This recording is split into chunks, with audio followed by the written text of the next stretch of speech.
You know, folks, life is very strange. You become something and you plan to be something else. You know, you can't control all this. And that is true for many cricketers also who started playing the game with one role but soon found that their passion was not exactly right for that and they switched role to a whole different role. Cricketers generally start playing professionally in certain positions, no pun intended, but with time they discover hidden talents and end up changing the trajectory of their careers completely. So today we will take a look at some Indian cricketers who started with one skill but switched to a different role later in their careers, and that is what made them famous. It's in the air, it's a six!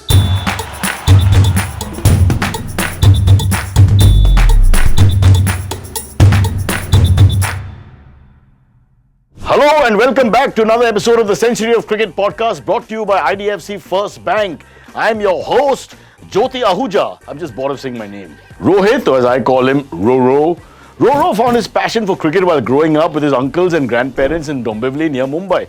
Rohit started playing as an off-spinner who could bat a little, but early on he wasn't too confident about his batting. You won't believe this, he thought he was a bowler.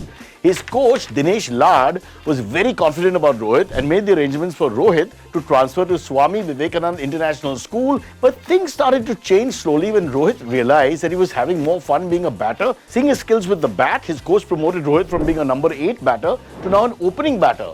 This decision of moving Rohit paid off as he went on to score a century in his first match as an opener at the Giles Shield match. And finally, he got an opportunity to open in a one-day match. Then in 2013, when a completely new side was sent to play the Champions Trophy, and he ended up scoring a century in his very first match. India won that tournament and Rohit won pretty much a permanent opening spot. Next up is someone who has exactly the opposite story from Rohit. Ashwin is one of the finest off-spinners who have come out of India, and you'll be surprised to know that he began his career as an opening batter.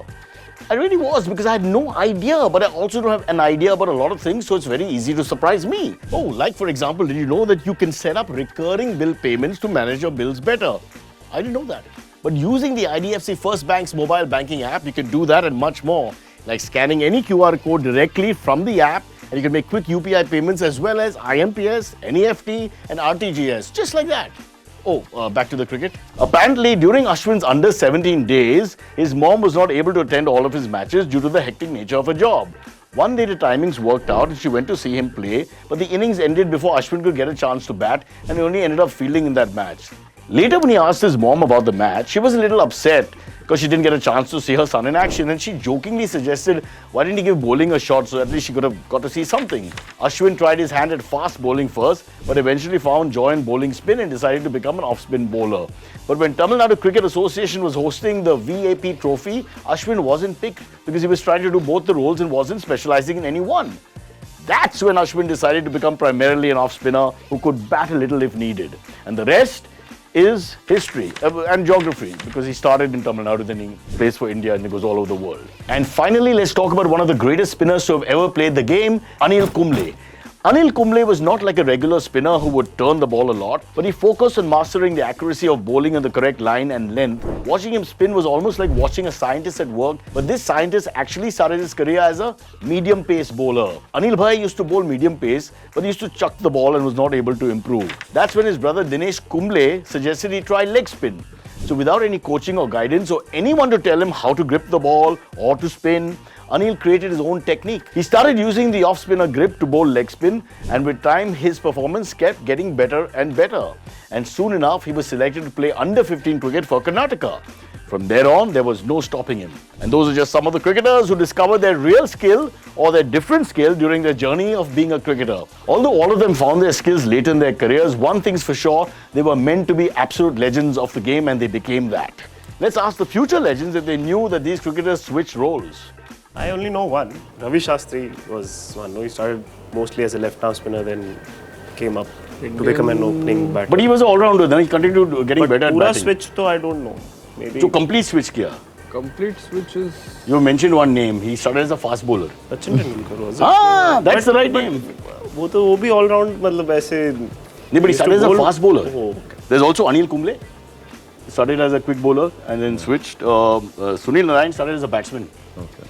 Or But he's still batting Steve Smith. very Still, well. Steve Smith, yeah. Steve Smith as a leg spinner. spinner. और एक और है जो चेन्नई में रहता है. Ravichandran Ashwin? Yes. One sec, Rohit Sharma's on speakerphone. Arey Baba, yeah, we know you got 3 wickets in that game. So on and on and on. Got so many runs to talk about, only wants to talk about that. Before I go right arm round the wicket, a quick tip regarding a fraud which is getting more and more popular these days, and it's called vishing, or as I say in Bengali, vishing. In this, fraudsters do their research by tracking the target's socials and launch personalized attacks by posing to be your bank rep. They even try to impersonate the voice of a close member of your family to get sensitive information. The best way to dodge these frauds is by making sure that you never share personal information like CVV, PIN, OTP, because official bank reps will never call and ask you for these. If you need customer support, always make the call yourself using the number on the official website of the bank. And that brings us to the end of this episode of the Century of Cricket podcast, brought to you by IDFC First Bank. Tell me in the comments if you also transitioned from one skill to another in your career, and also help me find my skill because I'm still looking. Please tell us quickly because time is running out.